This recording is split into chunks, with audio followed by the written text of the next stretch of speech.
Abakunzi namwe nshuti za Noble Solutions twongeye kubasuhuza tubifuriza amahoro n'ibyishimo kugubwa neza cyane ko iteka ryose ari byo duhora tubifuriza.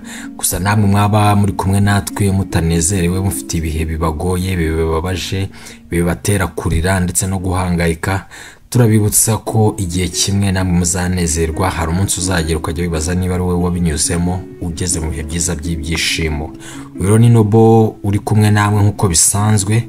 Uyu munsi tugiye kuganira ku bintu byaguhesha amahoro. Abantu mu isi kenshi duhora dushaka ibintu byatuma tugira amahoro. Uyu munsi rero tugiye kurebera hamwe ibintu byaguhesha amahoro, byakurinda kumva uhangayitse, ukumva ufite amahoro muri wowe. Tuguhaye ikaze. Wowe utarakora subscribe rwose turagushishikariza, naho hasi nta mwanya bisaba, nta mafaranga bisaba. Subscribe ni ubuntu. Iyo ukoze rwose nta kiguzi bisaba, koraho ukande subscribe, hanyuma tujye tubana igihe cyose dushyizeho ikiganiro ujye uhite ukibona. Naha mukanya dutangira ikiganiro cyacu. Murakoze, nkuko twari tumaze kubabwira rero tugiye kurebera hamwe ibintu byahesha umuntu amahoro akumva atuje muri we, yirinze ibimutera guhangayika. Ikintu cya mbere tugiye kurebera hamwe: reka guhora utekereza ku byashoboraga kuba. Rimwe na rimwe cyangwa se kenshi abantu mu buzima bwacu dufata imyanzuro, ariko ugasanga umuntu umwanzuro yafashe aracyawutekereza, aracyawutindaho, mbese ahahishize atabasha guhindura hagakomeza kumuhangayikisha. Iteka ryose agahora atekereza ese iyo nza kuba narabigenje uko biba byaragenzwe, kandi birumvikana nyine umwanzuro wamaze gufatwa n'igikorwa cyarakozwe. Ibyo bintu ujye ubyirinda, bizagufasha kumva ufite amahoro muri wowe. Reka dukoreshe urugero. Wenda wakoraga muri kampani, reka tuyite X. Ukoze muri kampani X biba ngombwa ko uyihindura kuko wenda wari ufite umushinga cyangwa se wari ufite inzozi zo kuzatangira wikorera, ariko reference cyangwa se umuntu warebeyeho utangira iyo projet yawe yo kwikorera yari afite ahantu ageze runaka, ageze ku ntambwe ya 500, wowe nibwo ugiye gutangira. Iyo reference cyangwa se nufata icyitegererezo kuri uwo muntu, ushobora kuzashaka gutangira business wowe uhereye kuri ntambwe ya 500 utitaye ku mvune yahereyeho. Noneho wagira muri ya business cyangwa se muri ka kazi watangiye kawe ko kwikorera, ukabona ntibiri kugenda nk'uko wabye expectinga cyangwa se ntibiri kugenda nk'uko wabitekerezaga. Icyo gihe ugatangira kuvuga ngo buriya muri company X yo nza kugumamo ubu byari kuba bimeze uko, nari kuba ndahana, nari kuba ngeze aha. Ariko oya, ibyo wibitinda. Company X wamaze kuyisezera ntukirimo, ubwo focusinga, shyira imbaraga kuri iyo business yawe watangiye, ukomeze ukore. Aho abandi bahereye bavunika, nawe vunika ariko uzahagera. Murakoze cyane. Iyo ngiyo ni ingingo ya mbere. Undi waba ufite urundi rugero nawe yaruduha ntacyo bitwaye muri comment, ariko icyo ni ikintu cya mbere ukwiriye kwirinda. Ikintu cya kabiri: ntugaterwe ipfunwe cyangwa se isoni n'ibintu biguha ibyishimo. Niba hari ibintu bigushimisha, genda ubikore, cyane ko nta muntu witaye cyane ku bintu wowe ukunda. Reka nabwo twongere dutekereze ku rundi rugero, tugende twifashisha ingero kugira ngo turusheho kubitekerezaho byimbitse no kubyumva neza. Urugero rworoshye: umuntu yanywaga ibiyobyabwenge cyangwa se inzoga, yaba inzoga cyangwa se ibiyobyabwenge, ufate kimushaka ugishyire muri uwo mwanya, hanyuma anywa ibyo biyobyabwenge n'izo nzoga, yabanaga n'abantu runaka, ariko iteka ryose ibyo bintu yanywaga byamushyiraga mu kaga. Wenda yanywaga inzoga, iyo ataga yasinze yagwaga akagira ibikomere, cyangwa se yanywaga ibiyobyabwenge, yataha cyangwa se bakiri kubinywa bakamufata bakamujyana muri transit center cyangwa se ahantu hose bagenda babajyana, cyangwa se baranamufunze azira ibyo biyobyabwenge. Byamuteraga agahinda. Birumvikana niba bagufunze ntago bagufunga ngo ugende wishimye. Niba waguruka wakomeretse kandi mu gitondo ufite n'indi mirimo ugomba gukora na hangover, ya minaniro abantu bashobora gukuramo, byose biraguhangayikishije. Wowe ufashe umwanzuro wuko ugiye kubireka kubw'ibyishimo byawe. Wowe wahoraga ubabaye kubera ibyo bintu wari urimo, ariko uravuze ati no, reka mfate umwanzuro mbireke kugira ngo numve ngize amahoro muri ngewe, numve ntuje, nta kongera kugira ibikomere by'uko nanyweye nkasinda nkatangwagwana, nta kongera gufungwa n'izindi ngaruka izo zose nahurira nazo muri ibyo bintu. Wowe wabireka ukaza guhura na ba bagenzi bawe mwabanagamo, bakakubwira ati uri ikigwari, ni gute waretse inzoga, ni gute waretse ibiyobyabwenge twabanagamo, batubwo wabaye, bagakoresha ya mazina bamwe namwe bajya bakoresha bavuga ku muntu waretse ibintu runaka babanagamo. Si byiza. Niba ushaka amahoro, guterwa ipfunwe n'isoni nabyo. Hamya umwanzuro wafashe uvuga uti ngewe ndi proud, ntewe ishema n'umwanzuro nafashe, ugumye mu cyiciro cyawe. Ibi ngibi wenda dutanze n'urugero n'abantu, hari abantu bajya bakizwa wenda akaba mu buzima busanzwe atarasanzwe asenga, nyuma agafata umwanzuro wo gusenga, ugasanga ariko ntari proud, ntatewe ishema n'ibintu yagiyemo. Wowe reba ku byishimo byawe, we witerwa isoni, witerwa ipfunwe n'ibintu biguha ibyishimo. Niba wumva aribyo biguha ibyishimo, shyiramo agatege aho gukorana imbaraga, ukomeze ubemo neza, wibere mu byishimo byawe. Iki cyari ikintu cya kabiri. Ikindi cya gatatu ni ikintu cyitwa guterwa ipfunwe. Ikintu tugitindaho, guterwa ipfunwe n'ubwoko bw'umuziki wumva. Burya akenshi abantu bumva umuziki bigendanye na mood cyangwa se bigendanye n'igihe barimo n'ibihe barimo. Buriya buri muntu wese arihariye, ntago akwiriye guterwa ipfunwe cyangwa se ikimwaro n'ubwoko bw'umuziki yumva, cyane ko ayo niyo marangamutima yawe, niyo myumvire yawe. Mbese terwa ishema, ba wowe, ba mu cyiciro urimo. Niba uri wumva uri muri mood yo kumva indirimbo zisekeje, umva izo. Niba wumva uri muri mood yo kumva indirimbo zinejeje, zibaje, umva izo, kuko iyo niyo mood yawe. Wowe wigendera kuri kanaka, iyo ni mood ye, ntago ari mood yawe. Ibyo akunda ni ibimurimo, kandi wowe uri kureba wowe. Ba wowe rero witerwa ipfunwe n'ubwoba cyangwa se n'isoni z'umuziki ukunda. Ikintu cya kane,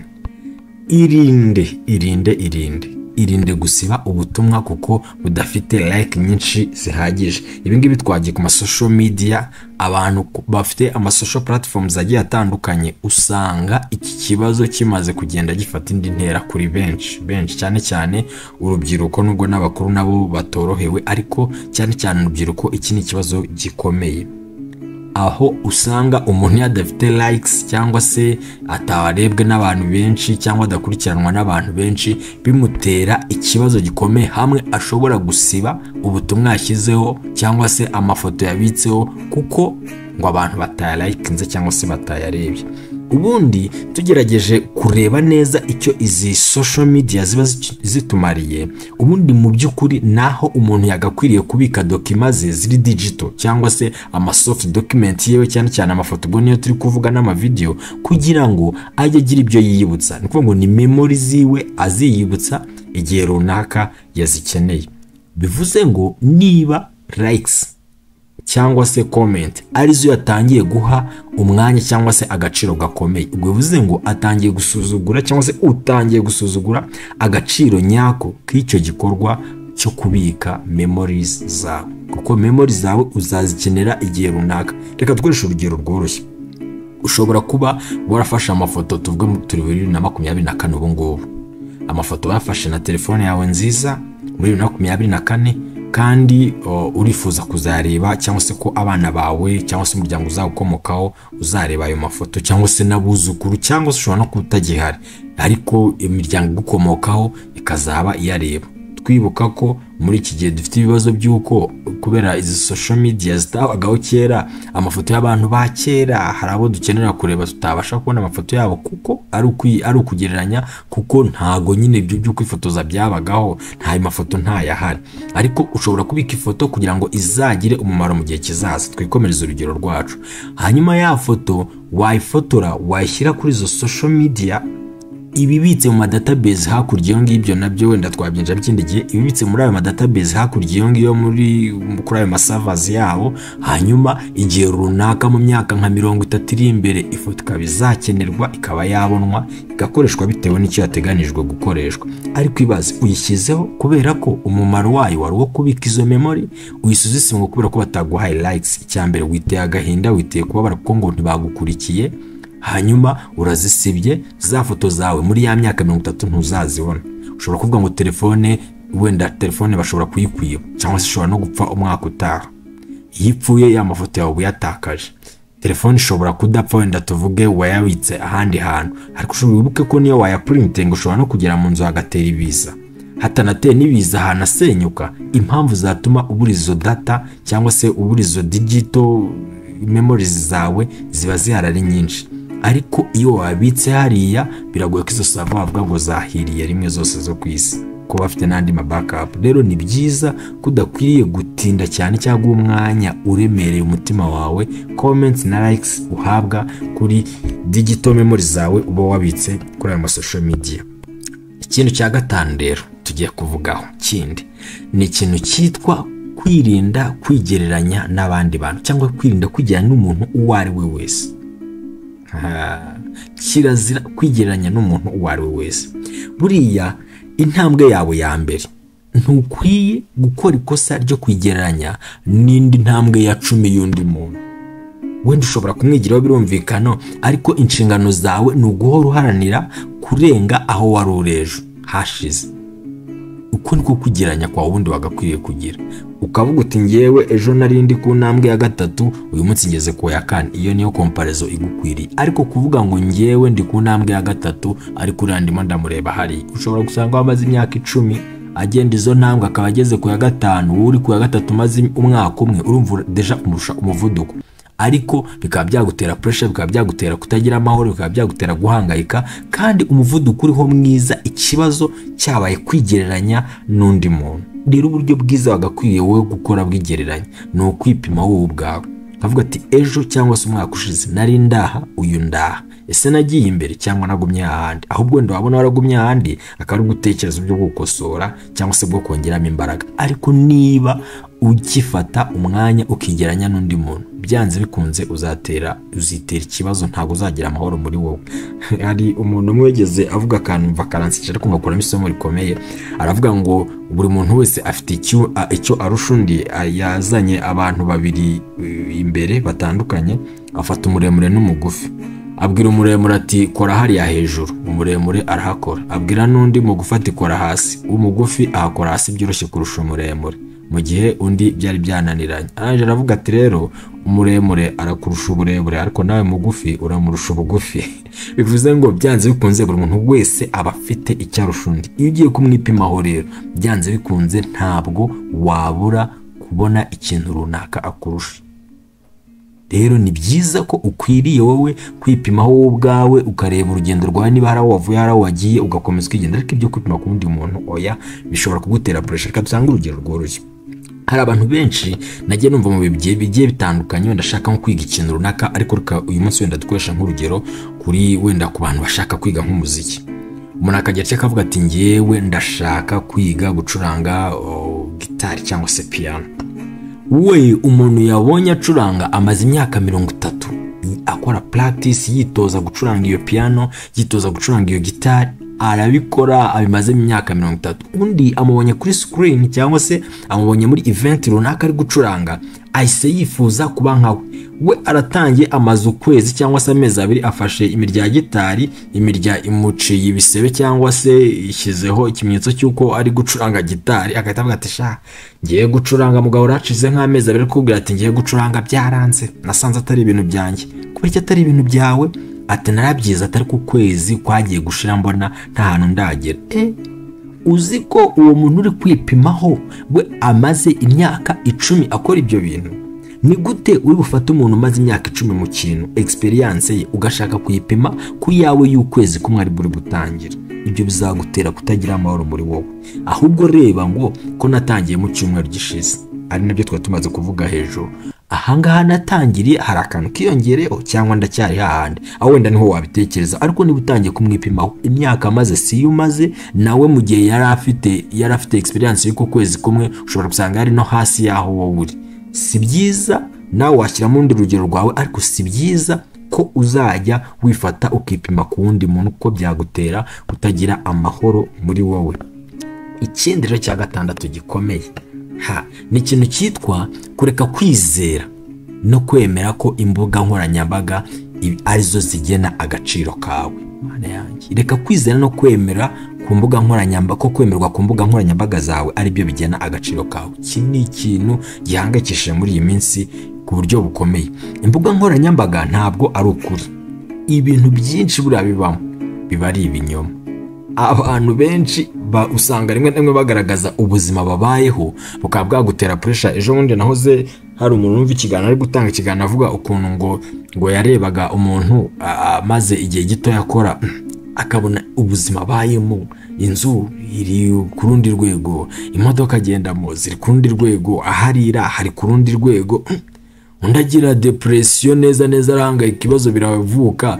Nyuma aje gukurikirana amakuru asanga wa muntu arasevinga akajya gufata ifoto.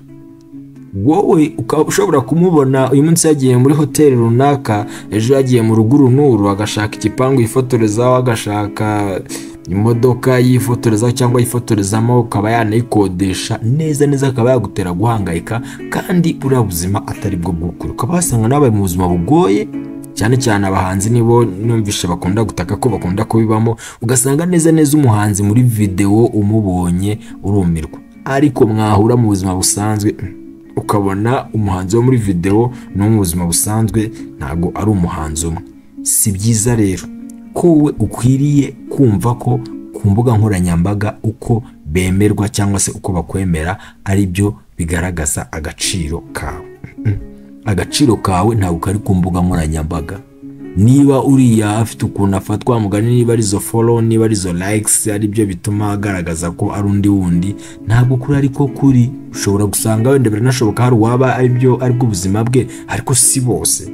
Rero nawe niba kuri izo social media utagize like, utagize abo bantu bagukurikira, udafite nawe ayo mafoto wifotoje akanga abo bantu, ntabwo uvuze ko agaciro kawe gashingiye kuri izo mbuga nkoranyambaga. Oya, ubuzima bwawe ntabwo bugomba gushingira kuri ibyo bya nkoranyambaga. Oya, ahubwo ubuzima bwawe bugomba kuba ari bwo bw'ukuri. Kandi byakabaye byiza buriya ugize igihe wiha cyawe cyo kuba utari ku mbuga nkoranyambaga, ukaba ubuzima busanzwe. Buriya abantu banezerewe cyangwa se bakunda kunezerwa ntago bahora barebera ubuzima kuri izo mbuga nkoranyambaga arizo twavugaga, ahubwo bagira igihe gihagije cyo kubaho ubuzima bw'ukuri bwabo budashingiye kuri izo mbuga nkoranyambaga. Urumva hari igihe usanga buri gihe ubuzima buri fake, ugasanga always ashaka amafoto yo gupostinga, mbese akabanza ego akajya no mu studio akabanza akeditinga, wowe wabibona ugahangayika kandi atari ko kuri, we agukanze gusa. Rero si byiza, kandi ujye unirinda iteka ryose kubaho ubuzima bushingiye ku mbuga nkoranyambaga cyangwa se ku byo ureba. Kandi muri iyi minsi hari ikibazo gikomeye cyane, abajene cyane abajene bari guhura n'ikibazo cyo guhangayika kwinshi n'amadepression ari kuzamo kubera ubuzima buri ku mbuga nkoranyambaga burimo gushukana, nyine ari byo twavugaga, cyangwa se harimo no kuri bamwe. Jone nahoze numva inkuru ngo y'umusore wo mu Buhinde w'umukire wabo wa mbere wagize atya akoresha ubwo bavugaga ko ngo buhagaze miliyoni 600 z'amadolari. Wareba ugasanga muniteranije karitsiye yanyu na cyangwa se n'umurenge wose ko yabona amafaranga, bafashe ibyo buri muntu wese atunze, nta nubwo ayo mafaranga bashobora kuyabona. Rero wareba ukareba ifoto yafotowe, ukareba ibyo yambaye, ugashaka kujya kwambara nk'ibyo, ntabwo byashoboka. Twese ntabwo tuba mu buzima bumwe. Ubuzima bwo ku mbuga nkoranyambaga ntabwo aribwo dukwiriye gushingiraho tugena agaciro kabo cyangwa kacu cyangwa se abo turi bo. Ikintu cya karindwi rero, irinde gusoma ubutumwa bwa kera cyangwa se bwahise, kuko buriya ntabwo ushobora guhindura ibyo wavuze kandi ushobora no guhindura ibyo bo bavuze. Niba hari ikintu cyabayeho, kuvuga bwo cyane cyane mu biganiro wacatinze n'umuntu cyangwa se mwoherezanije message, hagira ibintu bitagenda uko wabishakaga, nawe agira ibyo wenda agukorera utifuzaga, irinde guhora usoma ubwo butumwa, kuko nusoma ubwo butumwa iteka buzajya bigusubiza muri byabe wari urimo. Ibyo bihe ubyo wari urimo urababara nyine uri guca muri ubwo buzima, cyangwa se muri mu gufiringa cyangwa se kumva izo message ari kukohereza, kandi mu by'ukuri nta kintu kimwe uba wabihinduraho.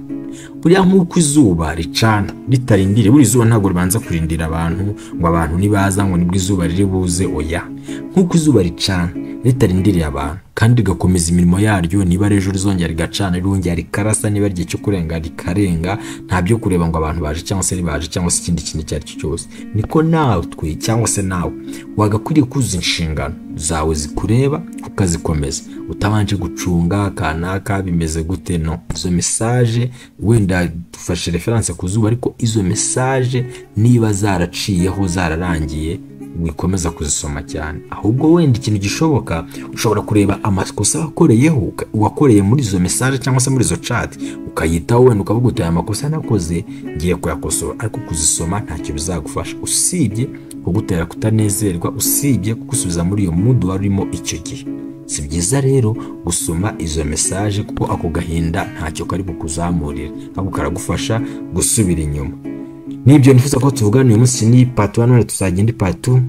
Ukomeze kugubwa neza, turacyabakunda kandi tuzahora tumakunda. Iyi ni Noble Solutions, Imana ibahe umugisha.